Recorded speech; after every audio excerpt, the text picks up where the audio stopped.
તાલુકાના રોજા ટંકારિયા ગામથી બદલપુરા ગામનો રોડ અત્યંત બિસ્માર બન્યો હતો, જેથી ગામ લોકોની રજૂઆતના પગલે ધારાસભ્ય ડીકે સ્વામીના સતત પ્રયાસોના કારણે 2.59 કરોડના ખર્ચે નવો 4 કિલોમીટરનો રોડ મંજૂર કરવામાં આવ્યો હતો। ત્યારે નવા બનેલા રોડનું ગતરોજ સાંજે 5 કલાકે ધારાસભ્ય ડીકે સ્વામીએ શ્રીફળ વધેરી રિબિન કાપી લોકાર્પણ કર્યું હતું। આઝાદી બાદ પ્રથમવાર 60 વર્ષ પછી નવો રોડ બનતા ગામ લોકોમાં આનંદ છવાઈ ગયો હતો। આ પ્રસંગે આમોદ તાલુકાના રોજા ટંકારિયા ગામના સરપંચ ધર્મેન્દ્ર પડવી, માર્ગ અને મકાન વિભાગ જંબુસરના ડેપ્યુટી ઇજનેર નિકુંજ શાહ, ભાજપના કાર્યકરો તથા ગામના આગેવાનો મોટી સંખ્યામાં ઉપસ્થિત રહ્યા હતા। આ ઉપરાંત રોજા ટંકારિયા ગામે નવો બનતા એપ્રોચ રોડનું પણ ધારાસભ્ય ડીકે સ્વામીએ નિરીક્ષણ કર્યું હતું। આઝાદી બાદ પ્રથમ વખત રોડ બનતા ધારાસભ્ય ડીકે સ્વામીએ ગામ લોકો વતી મુખ્યમંત્રી ભૂપેન્દ્રભાઈ પટેલનો આભાર વ્યક્ત કર્યો હતો। આમોદ તાલુકાના રોજા ટંકારિયા ખાતે ગામમાં એપ્રોચ રોડનું કામ ચાલી રહ્યું છે, ત્યાં પણ વિઝિટ કરી અને કામનું નિરીક્ષણ કર્યું।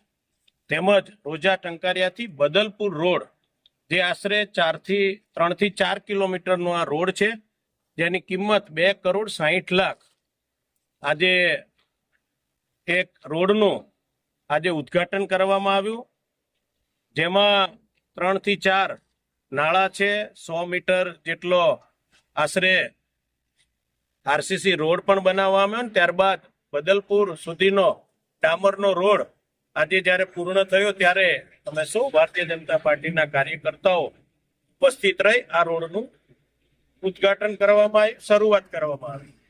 લગભગ મારા ખ્યાલ પ્રમાણે અથવા તો ગામના સૌ આગેવાનોનો કહેવા પ્રમાણે 60 વર્ષ બાદ આ રોડ આજે જ્યારે બની રહ્યો છે, આઝાદી પછી આ પહેલીવાર આ રોડ બની રહ્યો છે, ત્યારે ગામના સૌ જનો આજે આનંદની લાગણી અનુભવી રહ્યા છે।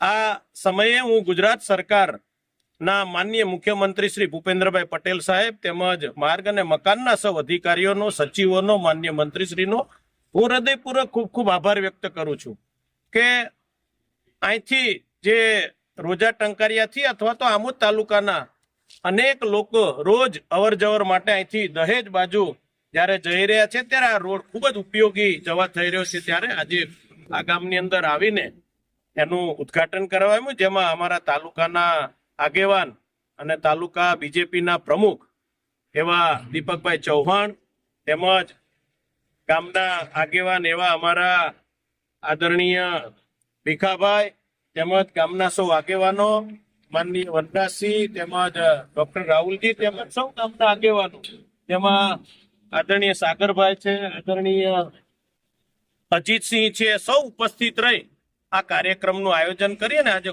લોકો માટે, પબ્લિક માટે ખુલ્લો મૂકવામાં આવ્યો છે।